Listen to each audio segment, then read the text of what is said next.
Olá, meu nome é Larissa Carvalho Silva e hoje eu vou explicar sobre a análise de anomalia pluviométrica baseado na normal climatológica da cidade de Lages, em Santa Catarina. Então, o assunto de mudanças climáticas ele vem ganhando cada vez mais força no ramo das pesquisas, tanto na área acadêmica quanto na científica, e uma das áreas que a gente pode aplicar esse estudo é relacionar as mudanças com a bioclimática, que seria basicamente avaliar o quanto essas mudanças climáticas impactam na atividade e na vida dos seres vivos. Dois pontos que eu trouxe aqui é a temperatura extrema e as oscilações, que seriam as temperaturas máximas e mínimas causadas por essas mudanças climáticas, e as oscilações delas dentro de um período sazonal, ou seja, dentro, por exemplo, ali do verão, as variações dessas temperaturas máximas e mínimas comparados às outras épocas, aos outros anos. Outro ponto seria a alteração dos níveis pluviométricos, envolvidos também com o ciclo da água.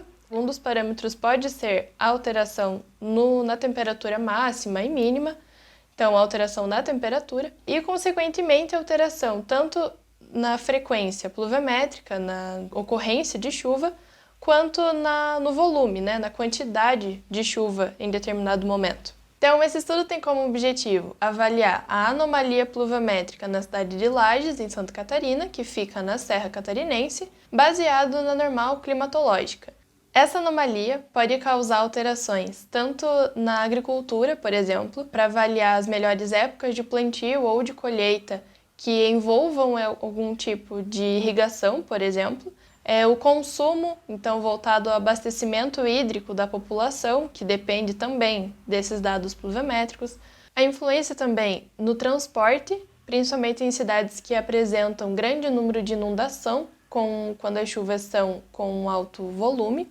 Alguns estudos também já trazem a relação dos dados pluviométricos com a relação do aumento da contaminação de algumas doenças, como, por exemplo, a leptospirose e a cólera, que aumenta o número de contágio dessa doença devido ao aumento da inundação.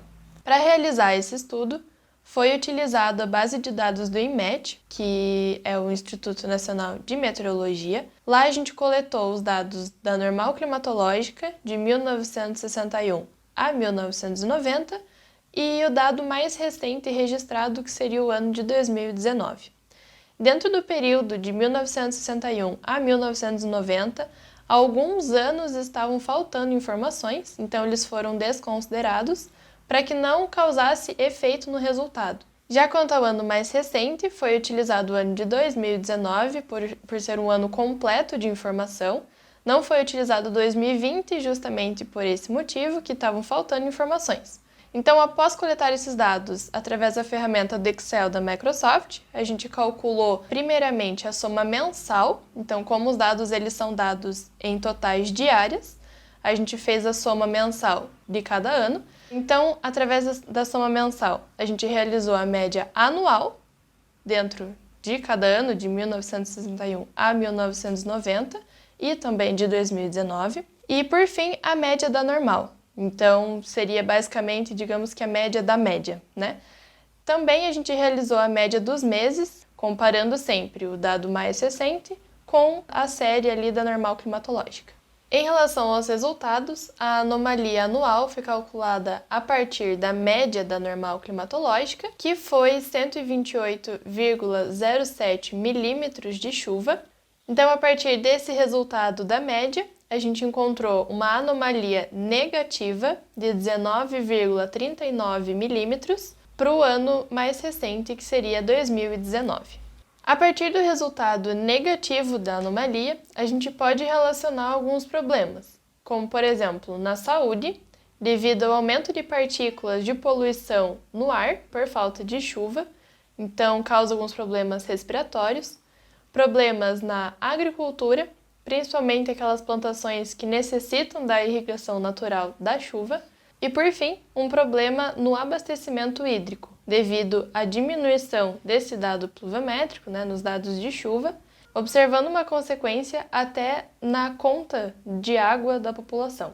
Em relação à anomalia mensal, a análise mês a mês ali do dado mais recente comparado à média da normal climatológica, a gente observa uma anomalia positiva para os meses de abril, novembro, outubro e maio, em ordem crescente, como é possível ver no gráfico.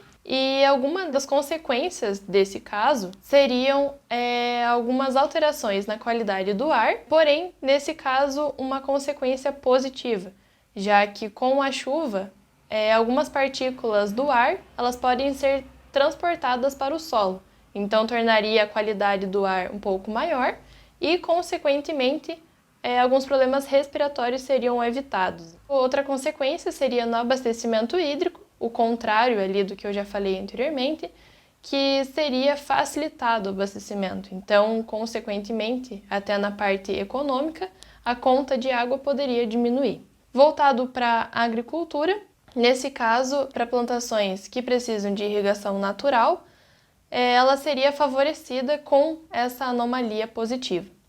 E por fim, os dados de inundação, que seria uma consequência negativa devido ao aumento de inundação e, consequentemente, o aumento do contágio de algumas doenças. Ela pode também causar um problema negativo na parte da agricultura, devido à inundação, por exemplo, na área de plantação, na parte de agricultura, que seria inviável para essa área.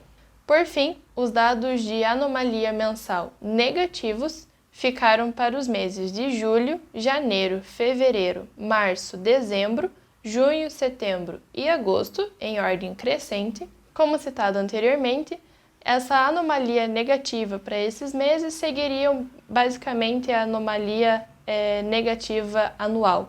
Então, voltado ali a problemas na saúde, na agricultura e no abastecimento. Então, muito obrigada pela atenção e um agradecimento especial à professora Cláudia Campos e a todos que tornaram este estudo possível.